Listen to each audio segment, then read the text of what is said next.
दोस्तों, क्या आपने नोटिस किया है पिछले कुछ सालों में गर्मी ने सारे रिकॉर्ड तोड़ दिए हैं। पहले जो गर्मी मई जून में होती थी अब वो मार्च से ही शुरू हो जाती है।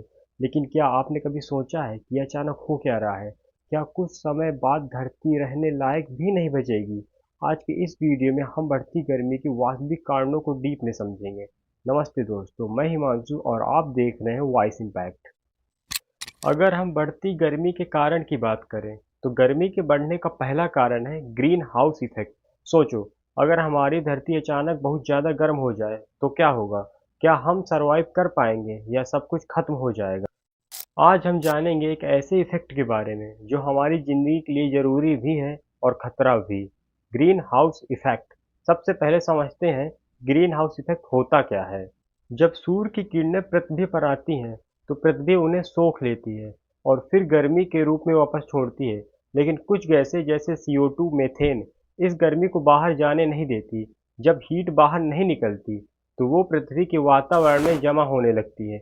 इससे धीरे धीरे पूरी धरती का टेम्परेचर बढ़ने लगता है, ठीक वैसे ही जैसे एक कांच के कमरे में होता है। अब सोचो, अगर एक ग्रीन हाउस इफेक्ट बिल्कुल ना हो तो क्या होगा? धरती का तापमान बहुत ज़्यादा कम हो जाएगा, इतना कि यहाँ तक जीवन भी यहाँ संभव नहीं होगा। धरती का एवरेज टेम्परेचर लगभग 18 डिग्री तक गिर जाएगा, जिससे धरती पर हर जगह बर्फ ही बर्फ हो। इंसान बाहर ज़्यादा देर तक सर्वाइव नहीं कर पाएंगे। सामान्य जीवन लगभग इम्पॉसिबल हो जाएगा। बहुत ज़्यादा ठंड में प्लांट्स ग्रो नहीं कर पाएंगे, जिससे खाने में भारी कमी और ऑक्सीजन भी कम हो जाएगी क्योंकि प्लांट्स नहीं होंगे। -4 डिग्री या उससे कम में बर्फ जम जाएगी, जिससे नदियाँ, समुद्र और झीलों का पानी भी जमने की स्थिति तक पहुँच जाएगा। बहुत से एनिमल इतनी ठंड में सरवाइव नहीं कर पाएंगे, जिससे फूड चेन टूट जाएगी और कई स्पीशीज खत्म होने की कगार पर आ जाएंगी। ग्रीन हाउस इफेक्ट नहीं होगा तो धरती बर्फ का गोला बन जाएगी, लाइफ ऑलमोस्ट खत्म हो जाएगी। अभी तक हम बात कर रहे थे ग्रीन हाउस इफेक्ट अगर ना हो तो क्या होगा, लेकिन अगर ग्रीन हाउस इफेक्ट अपने बैलेंस लेवल से ऊपर बढ़ जाता है तो क्या होगा? दिल्ली, मुंबई जैसी बड़ी सिटी में हर दिन करोड़ों गाड़ियां सड़क पर दौड़ रही हैं। इन गाड़ियों से निकलने वाला धुआं कार्बन डाइऑक्साइड और दूसरी गैस हार्मफुल गैसों से भरा होता है। ये गैसें पर्यावरण के साथ साथ हमारे जीवन में भी गहरा प्रभाव डालती हैं, खासकर जिन लोगों को अस्थमा होता है उनके लिए ये और खतरनाक है। जब हवा में CO2 की मात्रा ज़्यादा हो जाती है तो ऑक्सीजन की मात्रा कम हो जाती है, जिससे सांस फूलना, घुटन महसूस होना, जल्दी थकना जैसी बीमारियां सामने आती हैं। लगातार पैल्यूटेड हवा में रहने से फेफड़े कमज़ोर होने लगते हैं, जिससे लंग्स में सूजन, ऑक्सीजन लेने की क्षमता में कमी और लंग्स डिसीज जैसी बीमारियां बढ़ने के खतरे बढ़ जाते हैं। और अब वापस आते हैं अपने टॉपिक पर। जितनी ज़्यादा गाड़ियां उतनी ज़्यादा CO2 और उतनी ज़्यादा गर्मी धरती के अंदर फंसती जाती है, जिससे ग्लोबल वार्मिंग के चांस और बढ़ जाते हैं। अगर बात करें हम फैक्ट्रियों की, तो उद्योग और फैक्ट्रियां विकास की पहचान है, लेकिन इनकी चिमनियों से निकलने वाला काला धुआं सीधे हमारे वातावरण को जहर बनाता है।